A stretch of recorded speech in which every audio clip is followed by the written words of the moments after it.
Ladies and gentlemen, welcome to the Car Radio Show with me, Demographics, of course. It's been good with Ochami Kwame, Neneseno, Juliet, Y.A. Asante, and a whole lot more. Today we have Ama K. Abebrese. Hi! This is different. Yeah. I like it. It's different. So we had a list of people I just want to see on the show, and your name came up. Oh wow, okay. I feel special. So they were like, make sure you put Amma on the show. And I said, okay. So it's a big challenge. And when I called Amma, I said, okay, I'll do it for you. Okay, so let's start. Welcome to the Car Radio Show. Thank you for having me. Yeah, the whole idea is to get in touch with you and know how you're doing and how are you going to film and how long have you been filming. So you've been quiet for some time now, even though you've been making noise elsewhere in the world. Cool. So how have you been? I've been very good. Just, you know how this industry goes. You're always looking or creating your next opportunity. So when you're looking and not finding, you have to create other opportunities to work. I always say that for most of us in film, television, most people that I know, not for everybody, I do think passion is what leads us. We're driven by our passion, and I'm very happy, and I'm feeling, that there's bigger and better things to come. I mean, you were in UK, and then you decided to live there and come to Ghana. Most people want to be there, and why did you decide to come back to Ghana? I just felt like it was purpose. You know what?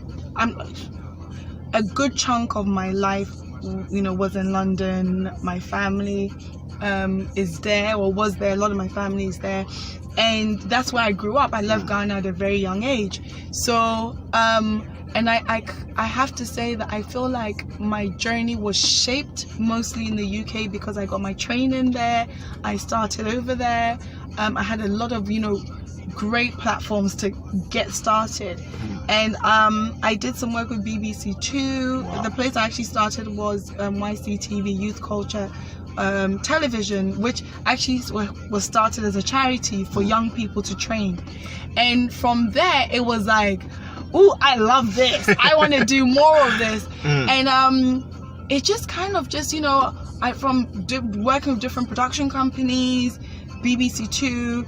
When I was doing my degree, I started working with OBE-TV, which was a big TV station in the UK for African and Caribbeans living in the UK, and all over Europe.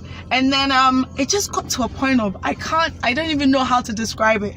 Literally, if I tell you I'd come to Ghana for the Christmas, as I usually do, those inner people where you see them when they come at Christmas, and I literally remember there was 2008, and it was just this move of a few friends was like, you need to move back, it's the time. Was it because they wanted to come down to come and chill as usual? I was chilling, dear. I was chilling, but it was that thing of, I just think that there was just something which happened at that time when I was like, you know what, let me just try. I haven't got nothing to lose. And I was loving Ghana, and I loved the weather, and I didn't like being so cold. The weather was a big factor, but I remember saying to myself that, you know what, I have nothing to lose. I'm Ghanaian, and I think a part of me was the fact that I'd been away from Ghana for so long. Yes, I'd come on holiday, but I don't have, classmates like a lot of people do. I didn't have much rooting in Ghana. I really didn't, because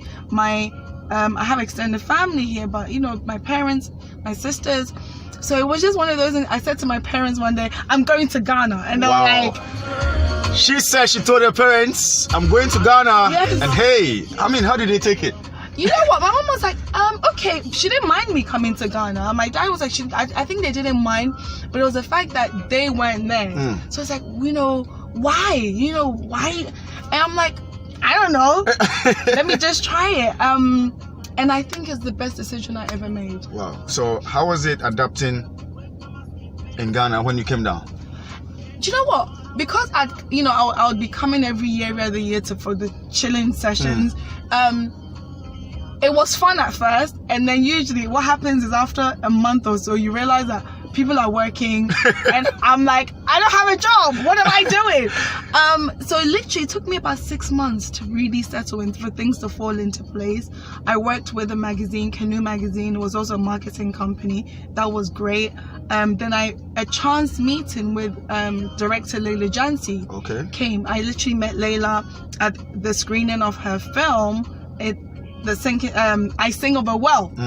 I Sing of a Well, and then we met again at I think another event, and she told me she's auditioning, and I'm like, okay, well, I'm a TV, and I think at that time most people knew I was a TV presenter, but she was like, oh, she's auditioning for her new film, I Sing of a Well, and I was like, okay, I like to audition. Wow. And they say the rest is history, because I Sing of a Well came along, and ladies and gentlemen, the rest is history.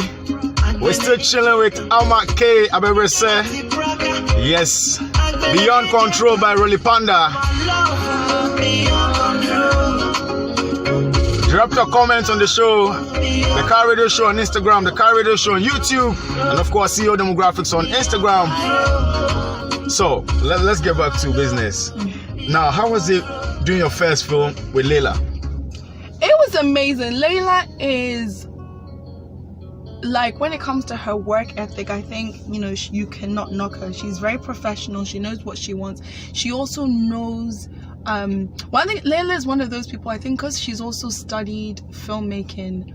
She's done almost everything. So for me, when I started in the media, and even in film, I was a runner. You do production assistants, you have a bit of a taste of everywhere. And Layla is one of those people where when she's on set, sometimes she's directing, but lunch will come and she's serving lunch, and I'm like, isn't she the director? You see her in costume, you see, and I think it's because she's pretty much done a lot in terms of, you know, before she became a director. So it doesn't matter where you. So it's not part of her.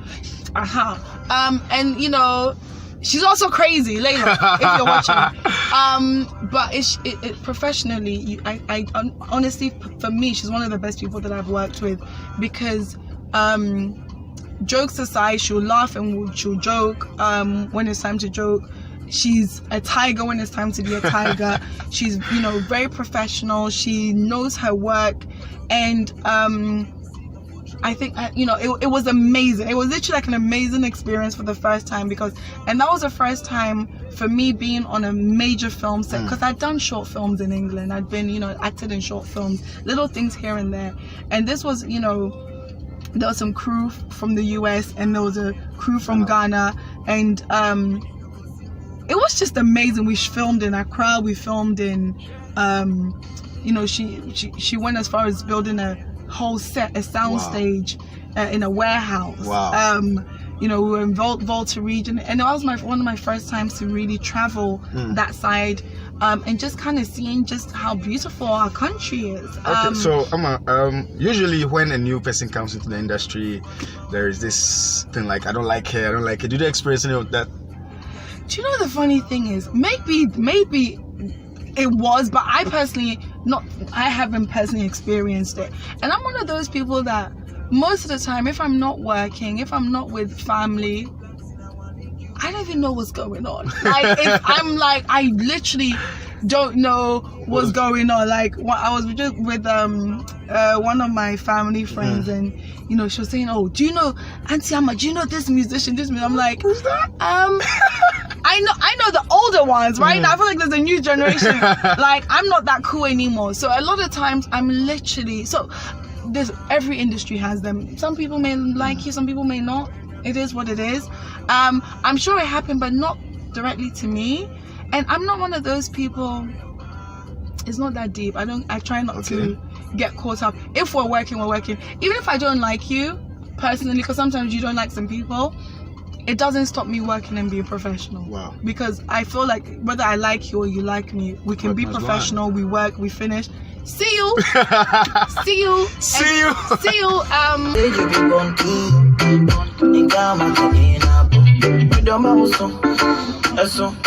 Drinking from Istanbul. It's none of my business. All I know is that I'm loving you. Alright, tune from the man Rolly Panda. Yes, one of the guys we pushed way back, and now he's breaking barriers. Check it out on all streaming platforms. Loving You by the man Rolly Panda. Welcome back, Ama. Okay, now let's jump to how you build the brand. How we're able to build a brand, Amake, because you don't shoot a lot of films, but when you're looking for a top world-class actress, they go like, Amake. How did that happen? Oh, how did that happen? Oh, first and foremost, I always feel like, do you know what? There's so many talented actors out there, so many. And, but I made a choice very early on in my career that acting is my passion. There's so many other things I can do to pay the bills. You know, I've worked in the media for many years. Actually, last year was the 20th. Was it last year? 2017 actually was my 20th year in media. Well, if I say media, professionally, because I started when I was young from YCTV. So. And but acting was always my passion. I wanted to go to drama school, and my mom was like, I don't, you know, she didn't want me to go to drama school. I think part of it was she didn't want me to be disappointed, because so many people waiting and they don't get jobs, and you're not successful. So one of the things I always said to myself is, when I'm gonna act, because I don't, you know, I'm gonna always do the work I'm gonna be proud of, and things I really, not just I'm only gonna take this role because of money. So no. So I've actually turned down work, and I don't regret it, because so for me, if I'm doing something, it could be sometimes you're not even getting paid. Sometimes you're getting paid very little, but you believe in a project, and I think that's my thing. And also, when you're acting, especially some roles are very heavy, where you know, I have a method acting background. So once you get into method acting, anybody that's an actor will tell you it's draining, it's mentally draining. It really gets to you. So to be going through that, I don't choose my roles lightly. Okay. So based on that, I'm always like, from a long time ago, that I'm gonna do what I can always be proud of, so that most of the work 100 years from now, and bear in mind too, once you're on film, it lives on. Like, we're still watching films from how many years ago. Yeah, that's true. So just do something that you're proud of. Even if people don't understand you, like, why is she doing this or why is he doing that? That's what and that's what you can call it. You know, I've been extremely blessed, extremely lucky as well, because also a lot of the work that I've been involved in tends to go, you know, different all places. Like big projects here and there. Not always. Sometimes they're very small projects, but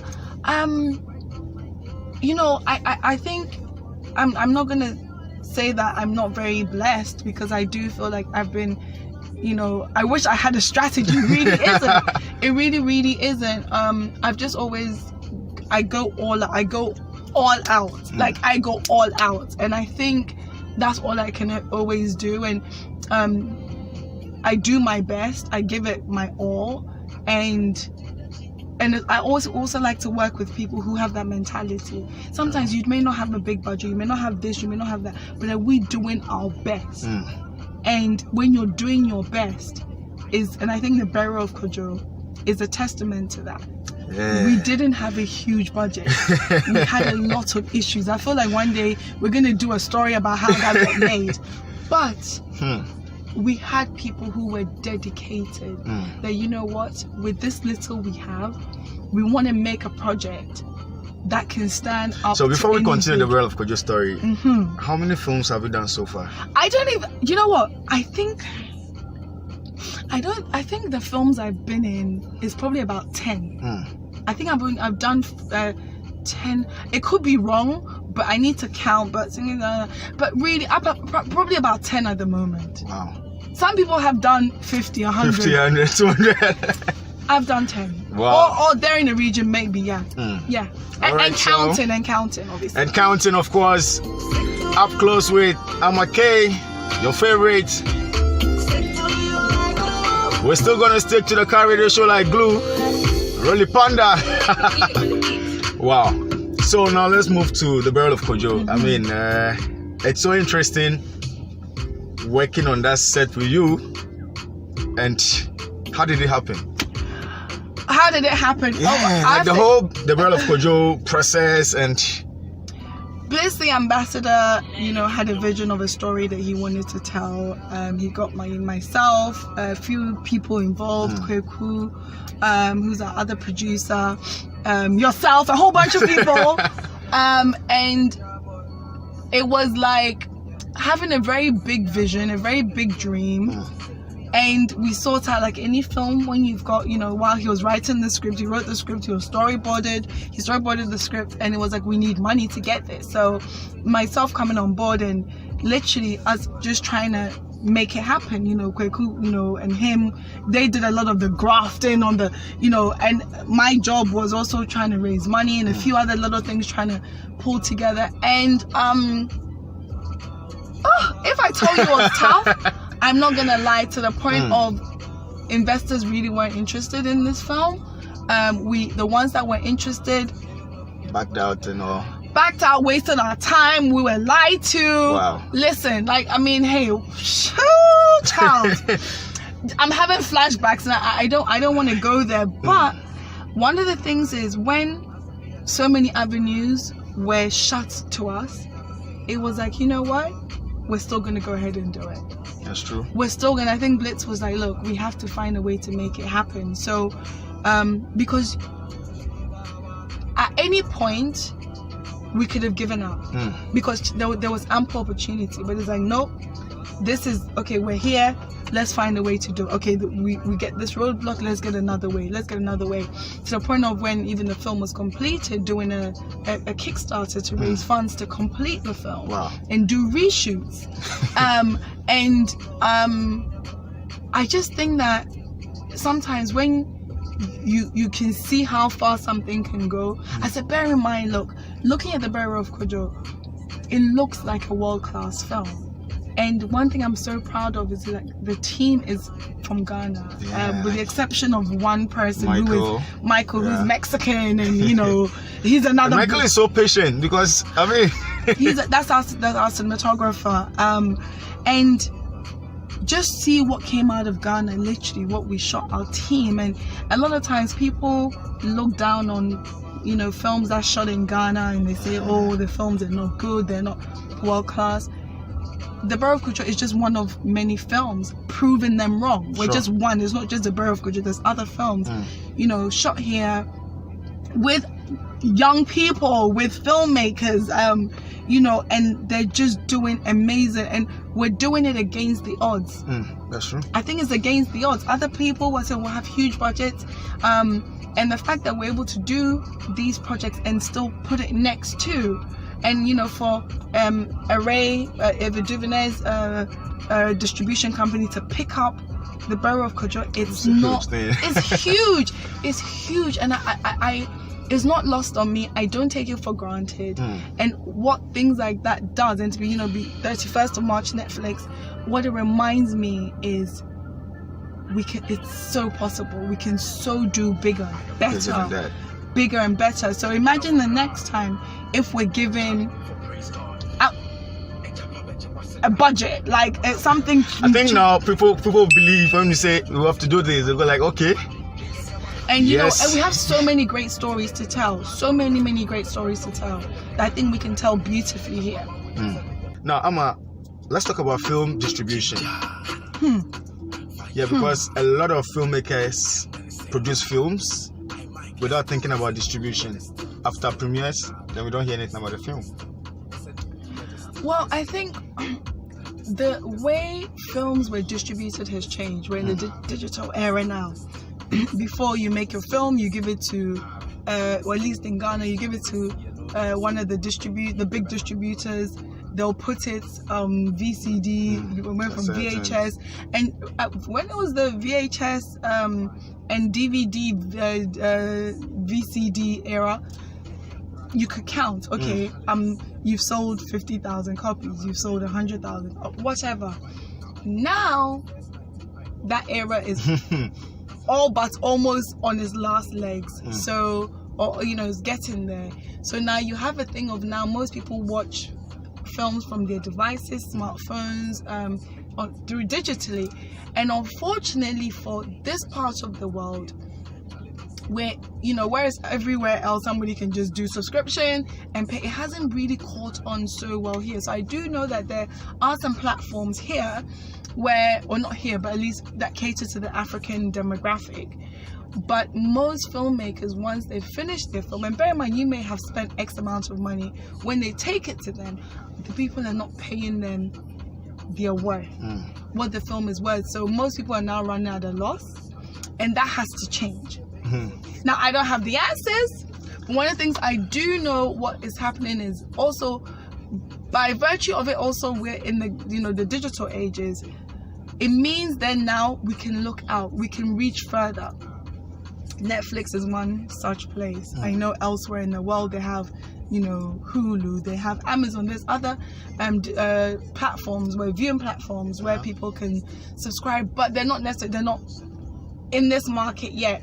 There's so many like Roku, I'm trying to remember, there's a lot. The unfortunate thing though is to be able to distribute, when it's distributed, and that's just one arm. You can do cinema, but one thing about cinema is we also know that a lot of times when, as African or local filmmakers, when you take it to a cinema chain, they want to take half of your money. But obviously that's also and the monopoly in the industry. There's monopoly, and also that's their business model, because that's what works for them.